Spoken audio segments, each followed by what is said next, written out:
Hello friend, welcome back my YouTube channel Roshni ki Pathshala. तो आज की इस क्लास में मैं लेकर आई हूँ आपके लिए रिवीजन क्लास 6। अगर आपने प्रीवियस क्लासेस नहीं देखा है तो जाकर प्लेलिस्ट में ज़रूर देख लीजिएगा। सारी इंपॉर्टेंट क्लासेस आपको प्रीवियस प्लेलिस्ट में देखने को मिल जाएंगे। प्लेलिस्ट जो है प्रयोगशाला परिचारक भर्ती परीक्षा के नाम पर प्लेलिस्ट बनाया गया है। तो प्लीज़ वीडियो को ज़रूर लाइक कीजिए, ज़्यादा से ज़्यादा शेयर कीजिएगा। अगर आप मेरे चैनल में नए आए हैं तो चैनल को ज़रूर सब्सक्राइब करिए। साथ ही बेल आइकन को प्रेस कीजिए ताकि आने वाले सारे वीडियो का नोटिफिकेशन आपको मिलता रहे। साथ ही आपको प्लेलिस्ट में देखने को मिलेंगे मॉडल पेपर्स और रिवीजन क्लासेस और टॉपिक वाइज क्लासेस जो है आपको देखने को मिलेंगे। ठीक है, सारे इंपॉर्टेंट क्लासेस जो है आपको देखने को मिलेंगे प्लेलिस्ट में। और अगर आपको फ्री पीडीएफ नोट्स चाहिए तो आप पीडीएफ नोट्स जो है आप टेलीग्राम ग्रुप से डाउनलोड कर सकते हैं प्रैक्टिस के लिए, रिवाइज के लिए। तो फ्री पीडीएफ नोट्स भी प्रोवाइड किया जा रहा है इस चैनल द्वारा। ठीक है, तो टेलीग्राम ग्रुप में आप ज्वाइन कीजिए, पीडीएफ नोट्स डाउनलोड कीजिए। टेलीग्राम ग्रुप का जो लिंक है डिस्क्रिप्शन बॉक्स में दिया हुआ है। तो पाठ्यक्रम के अनुसार से जो है पढ़ाया जा रहा है। आज हम देखेंगे साइंस का इम्पोर्टेंट टॉपिक ध्वनि तरंगे। ध्वनि तरंगों से संबंधित जो है क्लास किया गया है, लेकिन इसको रिवाइज करने के लिए कहा गया आपके द्वारा, तो रिवाइज किया जा रहा है। ठीक है, तो अगर रिवाइज कर रहे हैं तो प्लीज़ जो है सिंसियरली पढ़िएगा और सारे इम्पोर्टेंट क्वेश्चन हैं। ठीक है, तो उसको ध्यान से पढ़िएगा।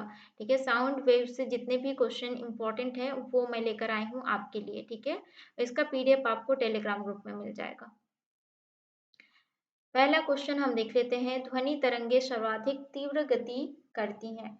तो ध्वनि तरंगे जो है सर्वाधिक तीव्र गति किसमें करती हैं?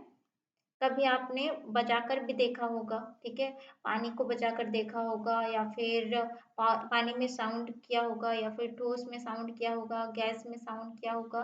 तो किसमें ज़्यादा जो है ध्वनि तरंग जो है वो तीव्र गति करती है, ज़्यादा साउंड किसमें आता है? इसका आंसर आप कीजिएगा।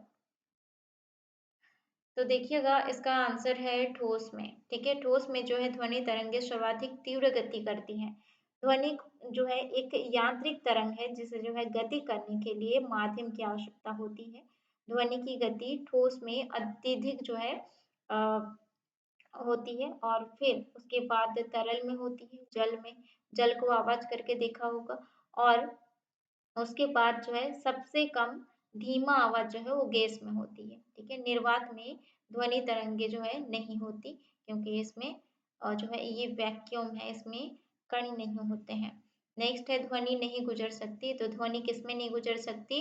निर्वात में। निर्वात में नहीं गुजर सकती। निर्वात किसे कहा जाता है? निर्वात उस स्पेस को कहा जाता है जहाँ कोई पदार्थ ही नहीं होता। ठीक है, और निर्वात में गैसीय दाब वायुमंडलीय दाब की तुलना में बहुत कम होती है। इसलिए ध्वनि जो है खाली स्थानों से यात्रा नहीं कर सकती है, उसके उसके लिए जो है किसी माध्यम की आवश्यकता होती है ट्रेवल करने के लिए। ठीक है, नेक्स्ट हम देख लेते हैं, डॉपलर प्रभाव संबंधित है। तो डॉपलर प्रभाव किससे संबंधित है? तो इसका राइट आंसर हो जाएगा ध्वनि से।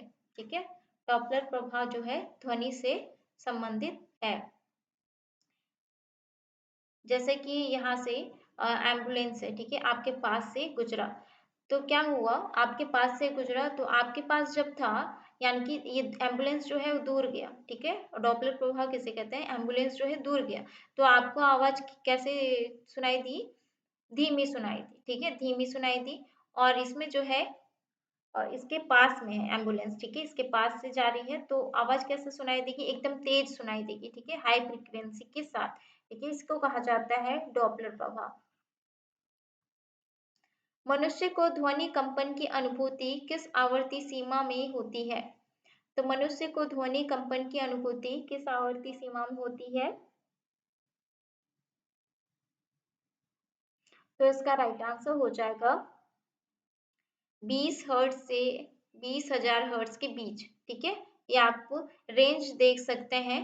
ठीक है, यहाँ पे जो है मनुष्य को ध्वनि कंपन की अनुभूति किस आवर्ती सीमा में होती है? 20 से 20,000 हर्ट्ज। ठीक है, इसमें 2 लिखा गया है लेकिन 20 है। ठीक है, 20,000 हर्ट्ज तक जो है सुनाई देती है। लेकिन यहाँ पे आप देख सकते हैं चमगादड़ के बारे में मैंने बताया था। चमगादड़ जो है 20,000 हर्ट्ज, यानी कि जब से सादा सबसे ज़्यादा जो है मनुष्य की सुनने की लिमिट से ज़्यादा जो है वो क्या कर सकता है, वो साउंड कर सकता है, मतलब कि सुनने की उसकी क्षमता होती है।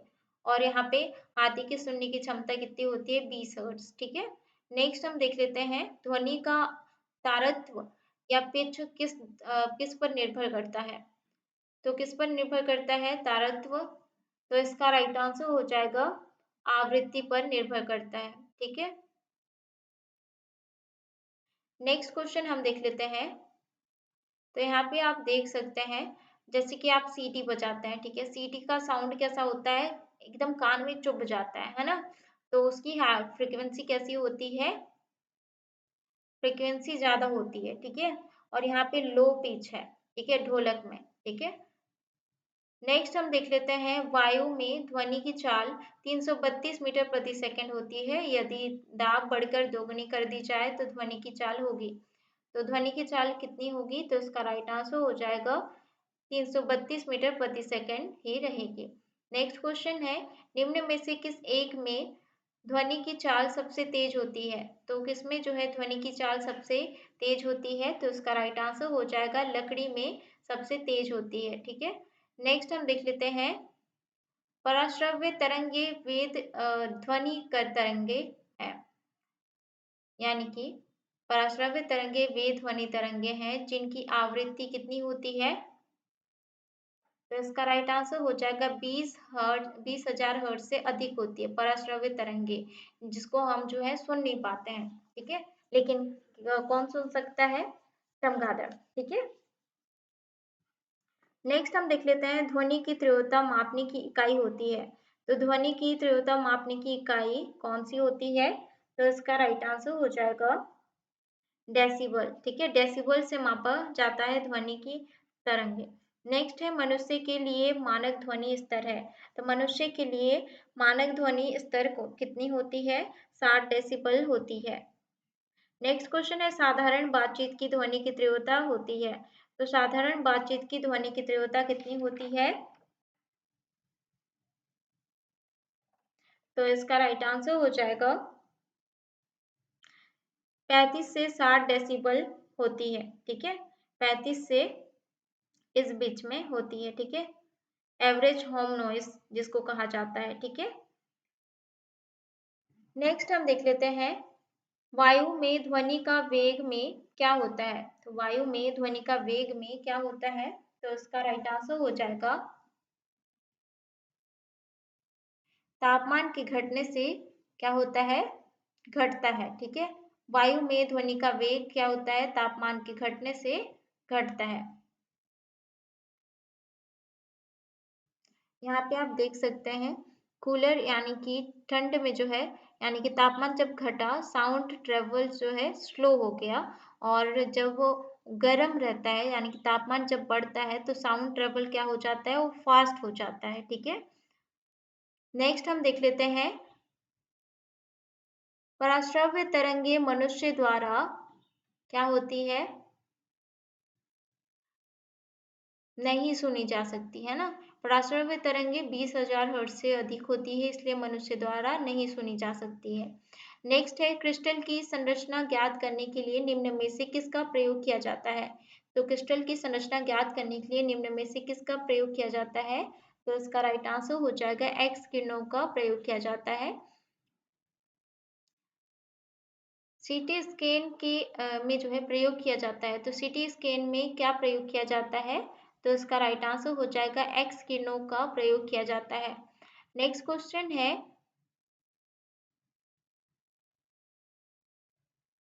दो क्रमागत श्रृंगों अथवा दो गर्तों के बीच की दूरी को क्या कहा जाता है, तो इसका राइट आंसर हो जाएगा तरंगदैर्घ्य कहा जाता है।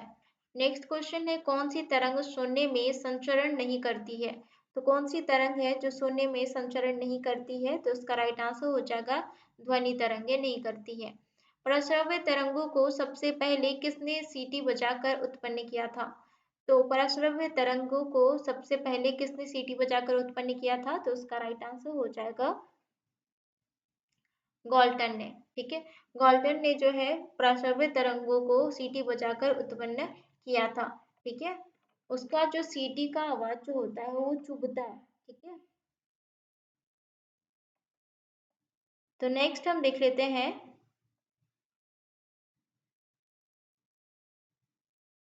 निम्न में से किस प्रकार की किरण का उपयोग नाभिकीय अभिक्रिया तथा कृत्रिम रेडियोधर्मिता में किया जाता है। तो इसका राइट आंसर हो जाएगा गामा किरणों का प्रयोग किया जाता है, ठीक है।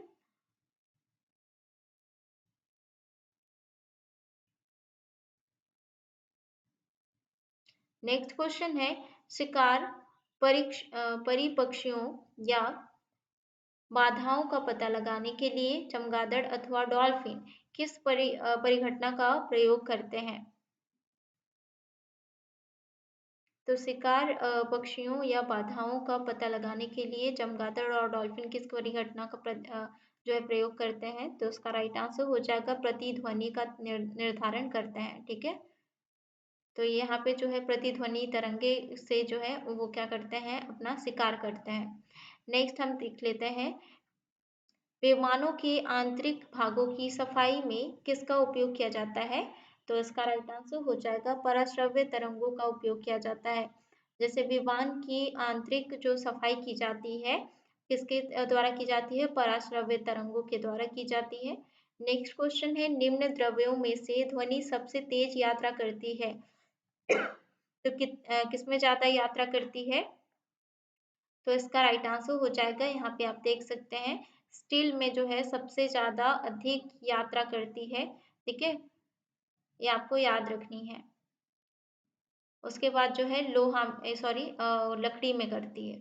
नेक्स्ट क्वेश्चन है पराध्वनि विमान उड़ते हैं। तो पराध्वनि विमान कैसे उड़ते हैं। तो इसका राइट आंसर हो जाएगा ध्वनि की चाल से अधिक चाल से उड़ते हैं। नेक्स्ट क्वेश्चन है निम्नलिखित में से कौन सा एक वायु में ध्वनि तरंगों द्वारा उत्पादित नहीं होता है। तो ध्वनि तरंगों द्वारा क्या उत्पादित नहीं होता है। तो उसका राइट आंसर हो जाएगा ध्रुवण। नेक्स्ट क्वेश्चन है प्रतिध्वनि का कारण है। तो प्रतिध्वनि का कारण क्या है। तो इसका राइट आंसर हो जाएगा ध्वनि का परावर्तन। यानी कि जैसे कि आप किसी पहाड़ में जाके आप चिल्लाते हैं, तो आप जैसे चिल्लाते हैं तो आवाज क्या हो जाता है, वो रिफ्लेक्ट आ जाता है, ठीक है, रिफ्लेक्ट हो जाता है और तुरंत जो है आपको सुनाई देता है, ठीक है। तो ध्वनि का परावर्तन प्रतिध्वनि का कारण क्या है, वो रिफ्लेक्ट साउंड होता है जो आपको दोबारा सुनाई देता है, ठीक है। नेक्स्ट हम देख लेते हैं ध्वनि का प्रभाव मानव के कान में कितने समय तक रहता है। तो ध्वनि का प्रभाव जो है मानव के कान में कितने समय तक रहता है। तो इसका राइट आंसर हो जाएगा 1/10 सेकंड तक जो है रहता है। नेक्स्ट क्वेश्चन हम देख लेते हैं किसी ध्वनि स्रोत की आवृत्ति में होने वाले उतार चढ़ाव को कहते हैं। तो क्या कहा जाता है। तो इसका राइट आंसर हो जाएगा डॉपलर प्रभाव कहा जाता है। नेक्स्ट क्वेश्चन है एक जैव पद्धति जिसमें पार्श्व ध्वनि का उपयोग किया जाता है। तो एक जैव पद्धति जिसमें पार्श्व ध्वनि का उपयोग किया जाता है वह कौन सा है। तो इसका राइट आंसर हो जाएगा सोनोग्राफी। नेक्स्ट क्वेश्चन है स्टेथोस्कोप ध्वनि के किस सिद्धांत पर कार्य करता है। तो इसका राइट आंसर हो जाएगा परावर्तन पर कार्य करता है। एक व्यक्ति को अपनी प्रतिध्वनि सुनने के लिए परावर्तक तल से कितनी दूर खड़ा रहना चाहिए। तो इसका राइट आंसर हो जाएगा 56 फीट पर जो है खड़ा रहना चाहिए। नेक्स्ट क्वेश्चन है ध्वनि तीव्रता की डेसिबल में वह अधिकतम सीमा जिसके ऊपर व्यक्ति सुन नहीं सकता। तो हर्ट्स में तो 20,000 हर्ट्स है, लेकिन डेसिबल में कितना डेसिबल है जिसके ऊपर जो है मानव ध्वनि को सुन नहीं सकता है, व्यक्ति ध्वनि को सुन नहीं सकता है डेसिबल में अगर कहा जाए तो 95 डेसिबल, ठीक है। और हर्ट्स में बोले तो 20,000 डेसिबल, ठीक है। नेक्स्ट हम देख लेते हैं रडार की कार्य प्रणाली निम्न सिद्धांत पर आधारित होती है। तो रडार की कार्य प्रणाली जो है किस पर आधारित होती है। तो इसका राइट आंसर हो जाएगा रेडियो तरंगों का परावर्तन पर आधारित होती है। वस्तु के वेग तथा उसी माध्यम से एवं उन्हीं परिस्थितियों में ध्वनि के वेग में अनुपात को कहते हैं। तो क्या कहा जाता है। तो उसका राइट आंसर हो जाएगा मैक संख्या कहा जाता है। कीड़ों तथा हानि पहुंचाने वाले तत्वों को घरों से दूर भगाने के लिए प्रयोग में लाया जाता है। तो क्या लाया जाता है? तो इसका राइट आंसर हो जाएगा अल्ट्रासोनिक तरंगे का जो है प्रयोग किया जाता है। नेक्स्ट क्वेश्चन है अवश्रव्य तरंगों की आवृत्ति होती है। तो अवश्रव्य तरंगों की आवृत्ति कितनी होती है, कैसी होती है? 20,000 से कम होती है। नेक्स्ट क्वेश्चन है निम्न में से 20 हर्ट्ज से जो है कम होती है अवश्रव्य तरंगों की आवृत्ति। नेक्स्ट क्वेश्चन है निम्न में से किस विद्युत चुंबकीय तरंग की वेधन क्षमता सबसे अधिक होती है? तो इसका राइट आंसर हो जाएगा गामा किरणों की। नेक्स्ट क्वेश्चन है इंफ्रारेड विकिरण का पता लगाया जाता है। तो इंफ्रारेड विकिरण का पता कैसे लगाया जाता है? तो इसका राइट आंसर हो जाएगा पायरोमीटर के द्वारा। नेक्स्ट क्वेश्चन है प्रकाश विद्युत प्रभाव को उत्पन्न करने तथा बैक्टीरिया को नष्ट करने में प्रयोग होती है। तो किसका प्रयोग किया जाता है? तो इसका राइट आंसर हो जाएगा परावैंगनी किरणों का। ठीक है, यूवी रेस का प्रयोग किया जाता है। नेक्स्ट क्वेश्चन है टीवी के रिमोट कंट्रोल में इस्तेमाल किया जाता है। तो टीवी के रिमोट कंट्रोल में किसका इस्तेमाल किया जाता है? अवरक्त किरणों का। नेक्स्ट क्वेश्चन है कॉस्मिक किरणें हैं। तो कॉस्मिक किरणें कौन सी है? आवेशित कण होते हैं। नेक्स्ट क्वेश्चन है एफएम प्रसारण सेवा में प्रयुक्त होने वाली आवर्ती बैंड का परास होता है। तो कितना होता है? तो इसका राइट आंसर हो जाएगा 88 से 108 हर्ट्ज के मध्य जो है होता है। नेक्स्ट क्वेश्चन है ध्वनि तरंगे की प्रकृति होती है। तो ध्वनि तरंगे की प्रकृति कितनी होती है? तो इसका राइट आंसर हो जाएगा अनुदैर्ध्य जो है होती है। नेक्स्ट क्वेश्चन है जब किसी स्थान पर दो लाउड स्पीकर एक साथ बजते हैं तो किसी स्थान विशेष पर जो है बैठे श्रोता को उनकी ध्वनि नहीं सुनाई देती है। इसका कारण क्या है? यानी कि दोनों साइड से जो है स्पीकर बज रहे हैं, लाउड स्पीकर, लेकिन एक विशेष स्थान पर जो बैठा है श्रोता तो उसको जो है ध्वनि नहीं सुनाई देती है। इसका कारण क्या हो सकता है? तो इसका राइट आंसर हो जाएगा व्यतिकरण के कारण नहीं सुनाई देता। नेक्स्ट है बादलों की बिजली की चमक के काफी समय बाद बादलों की गर्जन सुनाई देती है। इसका कारण क्या है? जैसे कि बिजली पहले चमकता है, उसके बाद जो है थोड़ी देर बाद जो है बादल गरजने का आवाज आता है। ठीक है, तो इसका कारण क्या है? तो इसका राइट आंसर हो जाएगा प्रकाश की चाल जो होती है ध्वनि की चाल से बहुत अधिक होती है, इसलिए बिजली जो है पहले चमकता है, उसके बाद साउंड जो है बाद में सुनाई देता है। ठीक है, नेक्स्ट हम देख लेते हैं चंद्रमा पर धरातल से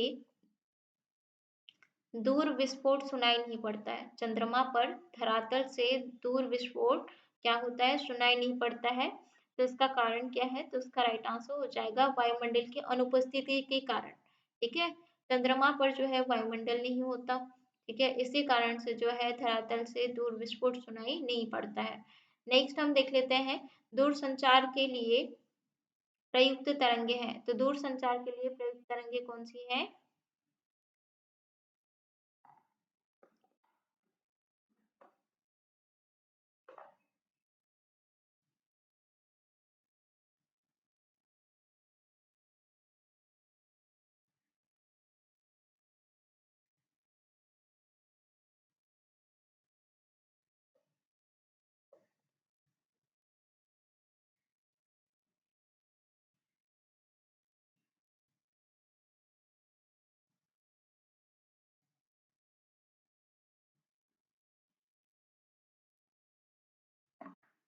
तो इसका राइट आंसर हो जाएगा माइक्रोवेव, यानी कि सूक्ष्म तरंगे जिसको कहा जाता है। ठीक है, तो दूर संचार के लिए प्रयुक्त तरंगे हैं।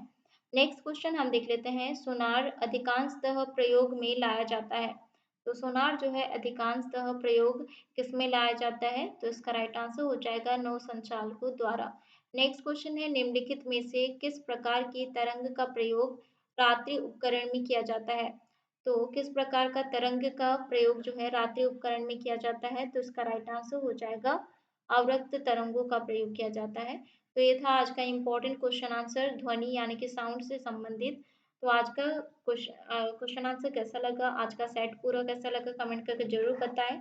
और ऐसे ही इम्पोर्टेंट रिवीजन की क्लासेस, मॉडल पेपर और क्लासेस देखने के लिए, टॉपिक वाइज क्लासेस देखने के लिए मेरे चैनल को आप सब्सक्राइब कीजिए साथ ही बेल आइकन को प्रेस कीजिए ताकि आने वाली वीडियो का नोटिफ़िकेशन आपको मिलता रहे।